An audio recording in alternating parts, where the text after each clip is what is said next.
నమస్తే welcome to our channel. ఈరోజు మనతో పాటు స్టూడియోలో రెడీగా ఉన్నారు సుశ్రుత ఆయుర్వేద హాస్పిటల్ డాక్టర్ జీవి పూర్ణచంద్ గారు.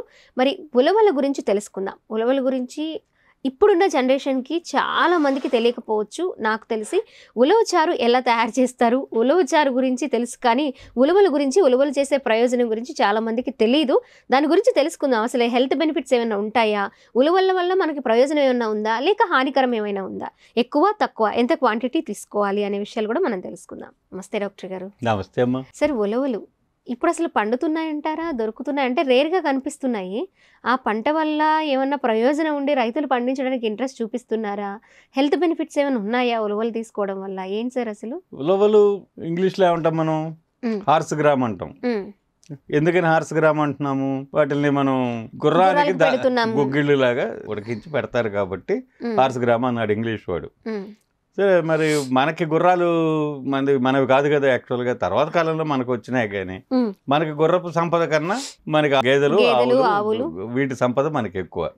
సో మన వాళ్ళు గేదెలకి ఆవులకి లేకపోతే శ్రమపడేటువంటి జీవులకి ఉలవల్ని పెట్టేవాళ్ళు. ఎందుకు ఉలవలు మాత్రమే ఎందుకు పెడతారు అంటే, అన్నం వండి పెట్టరు, గోధుమలతో వండి పెట్టరు, జొన్నలతో వండి పెట్టరు, మరి ఉలవలు ఎందుకు వండి పెడతారు? దానికంటే ముందు ప్రశ్న, అసలు ఉలవలు పప్పు ధాన్యమా లేకపోతే వరి, గోధుమ, జొన్న లాంటి ధాన్యమా? దీని మీద మనకి ఎంత అవగాహన ఉంది? పప్పు ధాన్యాలు అంటే ద్విదళ బీజాలు, అంటే గింజను గనక బ్రేక్ చేస్తే రెండుగా పప్పుగా విడిపోవాలి. రెండు దళాలుగా రెండు భాగాలుగా విడిపోతాయి కాబట్టి వీటిల్ని ద్విదళాలు అన్నారు. ద్విదళాలనే బైదళాలు అంటారు. బై అంటే రెండు, బైదళాలు అంటే రెండుగా విడిపోయేటువంటి, రెండు భాగాలుగా విడిపోయి పప్పులుగా అవుతుంది కాబట్టి దీన్ని మనం బైదళాలు అన్నారు. ఈ బైదళమే బేడ అనే శబ్దంగా మారింది. కొన్ని ప్రాంతాల్లో బేడలు అంటారు, శనగపప్పుని బేడలు అంటారు. శనగ రెండుగా చీలుతుంది, కానీ ఉలవ అట్లా రెండుగా చీలేది ద్రవ్యం కాదు. కాబట్టి వరి గింజలాగానే, జొన్నలాగానే ఇది కూడా ఒక గింజ, అంతేగాని పప్పు ధాన్యం కాదు. సో దీన్ని అంటే ఆహారంగా తీసుకోదగినటువంటి అన్నంలాగానో, జొన్నలాగానో, వరిలాగానో, జొన్నలాగానో, గోధుమలాగానో తీసుకోదగినటువంటి ద్రవ్యము. ఇది మీకు అర్థం కావడం కోసం నేను ఈ ప్రయోజనాన్ని మీకు నేను వివరిస్తున్నాను. మనం ఆహారంగా అంటే గేదెలకు పెడతారు, ఆవులకు పెడతారు, ఎద్దులకు పెడతారు, లేకపోతే గుర్రాలకు పెడతారు, మనుషులకు పెట్టరా? మనుషులకి ఎందుకు పెట్టరు? హార్స్ గ్రామ్ అంటే హార్స్కి పెట్టేటువంటిది కాబట్టి హార్స్ గ్రామ్ అన్నారని నేను అనుకోవట్లా. గుర్రం లాంటి బలాన్ని ఇస్తుంది అని మనుషులకు పెడతారని. హార్స్ పవర్ ని పెంచేది కాబట్టి హార్స్ గ్రామ్ అన్నారు అని నేను అనుకుంటున్నాను. అర్థమైందా? గుర్రానికి చాలా పెడతారు, అవన్నీ మనం వాటి పేరుతో మనం పెంచుకోవట్లేదు కదా. కాబట్టి ఇప్పుడు గుర్రం పచ్చగడ్డి తింటే హార్స్ గ్రాస్ అని అనట్లేదు కదా, అంతే కదా. అందుకని హార్స్ పవర్ ని పెంచేది. మనం ఏదైనా శక్తిని హార్స్ పవర్ అంటాం. ఒక మోటారు 5 HP 10 HP మనం అంటాం కదా. మనం హార్స్ పవర్ లో మనం శక్తిని హార్స్ పవర్ లో కొలుస్తాం. మనం ఆ హార్స్ శక్తిని అంటే హార్స్ పవర్ ని పెంచేటువంటి ద్రవ్యం కాబట్టి ఇవి హార్స్ గ్రామ్. ఇలా అర్థం చేసుకున్నాం అనుకోండి, వాటి ప్రయోజనం మనకు బొరకన ఆడుకుంటాం. ఎక్కువ వాడడానికి కూడా శ్రద్ధ చూపిస్తాం. సరే, ఇప్పుడు ఇందాక మీరు ఉలవ చారు గురించి మాట్లాడారు. ఉలవ చారు కొనుక్కొచ్చుకునో లేకపోతే పెళ్లిళ్ళకి వెళ్ళినప్పుడో ఎక్కడో విందు భోజనాలకు వెళ్ళినప్పుడో వాళ్ళు వడ్డిస్తేనో తినడమే గానీ మీరు ఇంట్లో ఎందుకు కాచుకోవాలని మీకు ఎందుకు అనిపించలేదు? ఇది ప్రశ్నే కదా. చాలా ప్రాసెస్ ఎక్కువ అనుకుంటా సార్, ఎక్కువ టైం. చారు కాచుకోవడానికి ఏముందండి? మన ఇంట్లో సూపు, చారంటే సూపు, ఉలవలు తెచ్చుకొని ఉలవలతో సూపు కాచుకోవచ్చు కదా. మనం రకరకాల సూపులు కాచుకుంటున్నాం కదా మనం. అలాగే ఉలవలు కూడా సూపు కాచుకోవచ్చు కదా. కాచి చూద్దాం అన్న ఆలోచన మీకు వస్తే ఈ ప్రోగ్రామ్ సక్సెస్.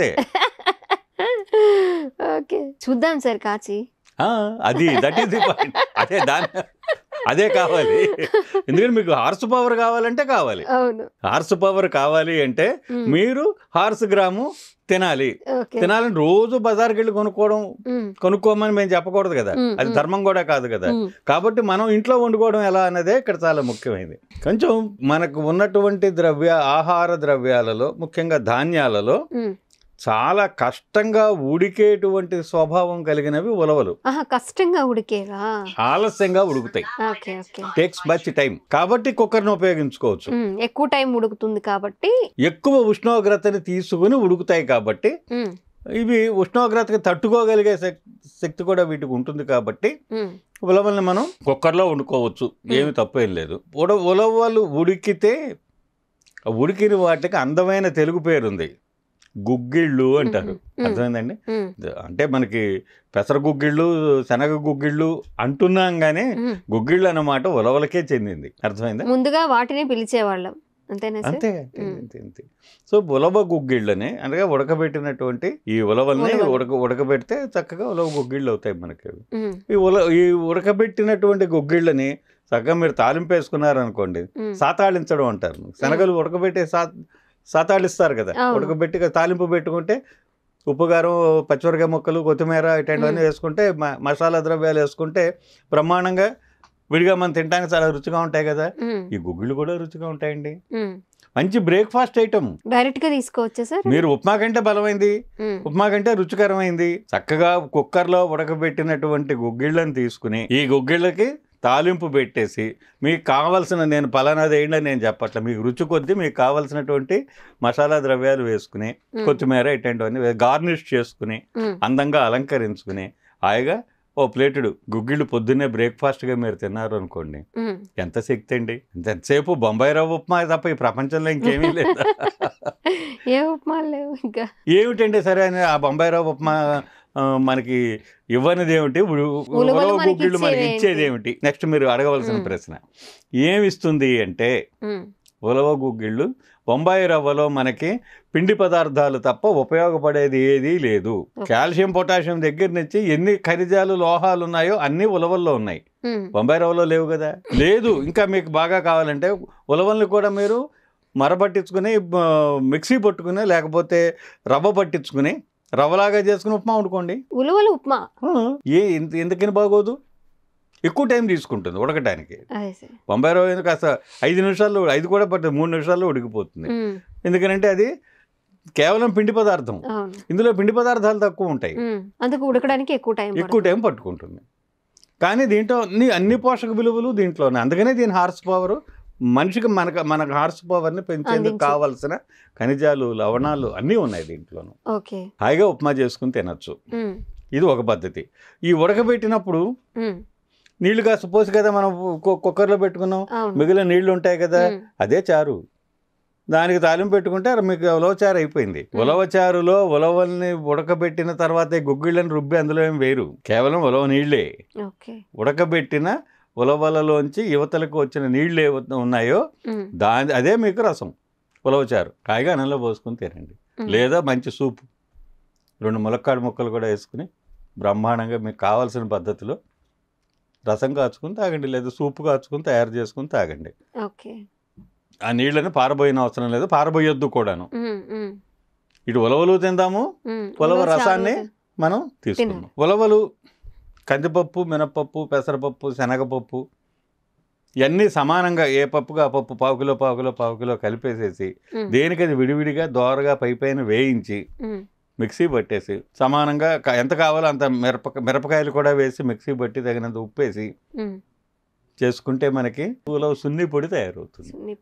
కేవలం ఉలవలతో కూడా సున్ని పొడి తయారు చేసుకోవచ్చు. నిజంగా ఒక చెంచాడు ఉలవల సున్ని పొడి గనక మనం తింటే మీకు మళ్ళీ సాయంత్రం దాకా ఆకలేదు, అంత దండిగా ఉంటుంది. ఎవరైనా తినొచ్చు సార్, ఎవరైనా తినొచ్చు. అయితే జీర్ణ శక్తి బలంగా ఉండాలి, దాన్ని అరిగించుకోవాలి. ఉడకడానికి ఎలా టైం పడుతుందో అది అరగడానికి కూడా అంత టైం పడుతుంది. మీరు మంచి పాయింట్ చెప్పారు. ఉడకడానికి ఆలస్యంగా టైం తీసుకునేవి అరగడానికి కూడా టైం తీసుకుంటాయి. కాబట్టి అరుగుదల బాగా ఉన్నవాళ్ళు అరుగుదలను బట్టి తినాలి అంటున్నాను. అది చూసుకోవాలి తప్ప ఉలవలు తినకూడని వాళ్ళు ఎవరూ లేరు. వేడి చేస్తుంది ఎక్కువ, వేడి చేసే మాట నిజం. స్వభావ రీత్యా ఉలవలకు వేడి చేసే స్వభావం ఉంది. అందుకని చలవ చేసే వాటితో కలిపి తీసుకోవాలి. చలవ చేసేవి ఏమున్నాయి మనకి, మనం వండుకున్న వాటిలో ధనియాలు, జీలకర్ర, కొత్తిమీర ఇలాంటి వాటితో కనుక మనం వాటిని వండుకుంటే మనకి చాలా తేలిగ్గా అరుగుతాయి, ఏ ఇబ్బంది పెట్టవు. మిరపకాయల కన్నా మిరియాల పొడి వేసుకుంటే ఇంకా చాలా తేలిగ్గా మనకి అరుగుదల వస్తుంది. బాగుంటుంది. సో ఈ horse power of the body, um, శరీరంలో అణువణువు శక్తిమంతం అవ్వడానికి ఉలవలు దోహదపడుతున్నాయి. కాబట్టి వినికిడి శక్తి పెరగాలన్నా, ఉమ్, కంటి చూపు పెరగాలన్నా, ఓ, మేధాశక్తి పెరగాలన్నా, అన్ని శక్తులు, శరీరమైన సమస్త శక్తులు పెరగడానికి ఉలవలు తోడ్పడతాయి. ఓకే. బాడీలో దేనికి పవర్ పెరగాలన్నా ఏ పవర్ పెరగాలన్నా పెరగాలన్నా ఉలవలు ఉలవలు ఉపయోగపడతాయి. ఉపయోగపడతాయి. కాబట్టి అది ఎప్పుడో సరదాగా విందు భోజనాలకు వెళ్ళినప్పుడు ఉమ్, వేసేటువంటి కొద్దిగా చివరిలో వడ్డించేటువంటి స్పెషల్ ఐటమ్, స్పెషల్ ఐటమ్గా మనం ఉలవచారుని మాత్రమే తినడం కాదు సుమా. అది మనం ఇంట్లో తయారు చేసుకోదగినది. మీరు నెలకు సరిపడ సరుకులు కొనే చోట ఓ అరకిలోనో పావు కిలోనో ఉలవలు కూడా కొనడాన్ని అలవాటు చేసుకోండి.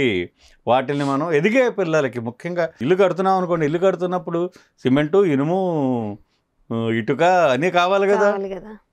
అట్లాగే శరీరం ఎదుగుతున్నటువంటి శరీరానికి కూడా మనం దృఢమైనటువంటి ఇనుము, దృఢమైనటువంటి ఇటుక, దృఢమైనటువంటి సిమెంటు మనం ఇవ్వాలి కదా.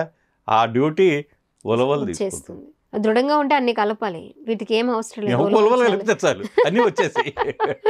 మనం కొత్తగా చెప్పిన పాయింట్ ఏమిటంటే, కొత్త అందరికీ తెలిసిందే కానీ చేయటం లేదు, నొక్కి చెప్తున్న పాయింట్ ఏమిటంటే, మీరు ఉలవలతో కందిపప్పు, పెసరపప్పు, శనగపప్పులతో ఏమేమి వండుకుంటారో అన్నీ ఉలవలతో కూడా వండుకోవడానికి ప్రయత్నం చేయండి.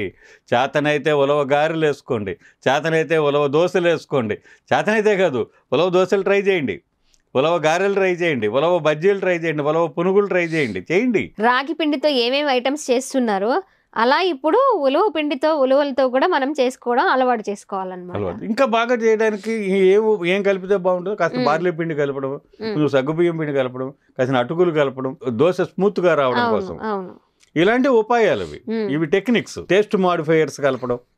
టేస్ట్ మాడిఫైయర్స్ అంటే బజార్లో దొరికే మళ్ళీ కెమికల్ ఓరియంటెడ్ కాదు. టేస్ట్ మాడిఫైయర్స్ కొత్తిమీర, ధనియాలు ఇటువంటి టేస్ట్ మాడిఫైయర్స్. ఓకే సార్, ఉలవల గురించి తెలియని వాళ్ళకు కూడా, అంటే దానివల్ల హెల్త్ బెనిఫిట్స్ ఏమన్నా, ఒక రుచికరమైన ఆహారము లేకపోతే పూర్వము పెద్దవాళ్ళు మరి పరిచయం చేసిన ఆహారంగా తీసుకోకుండా మీరు అన్నట్లుగా ఇంట్లో ఏం కావాలో తీసుకోవడానికి మార్కెట్కి వెళ్ళినప్పుడు ఉలవలు కూడా తీసుకొచ్చుకుంటే మనం ఆరోగ్యాన్ని కొని తెచ్చుకున్నట్లే. అంతే అంటారా సార్? అంతేగా, ఆరోగ్యాన్ని తెచ్చుకున్నట్లే. ఉలవలు తెచ్చుకుంటే ఆరోగ్యాన్ని తెచ్చుకుంటే. మీరు ఇందాక వాడిన పదం మంచిది, కొని తెచ్చుకోవడం. మంచిని కొని తెచ్చుకోవాలి, కోరి తెచ్చుకోవాలి. ఇప్పుడు అలా కాకుండా అనారోగ్యాలని మనం కొనుక్కొని చక్కగా బయటకు వెళ్ళిపోయి వేలు ఇచ్చేసి తెచ్చేసుకుంటున్నాం. అలా కాకుండా తక్కువ బడ్జెట్ తో తక్కువ మోతాదులో తెచ్చుకొని ఎక్కువ ఆరోగ్య ప్రయోజనాలు పొందేవి ఉలవలు. సో ఖరీదైనవేం కాదు, అంత విపరీతమైన ఖరీదేమీ ఉండవు, దీన్ని చక్కగా మనం ఉపయోగించుకోవచ్చు. అంటే మనం జొన్నలు, రాగులు, సజ్జల గురించి ఎంత మనం ప్రచారం చేశామో ఉలవల గురించి కూడా ప్రజల్లోకి అవగాహన కలిగించేందుకు మనం మన చిన్న ప్రయత్నం సార్ చేస్తున్నాం. Okay, thank you so much sir.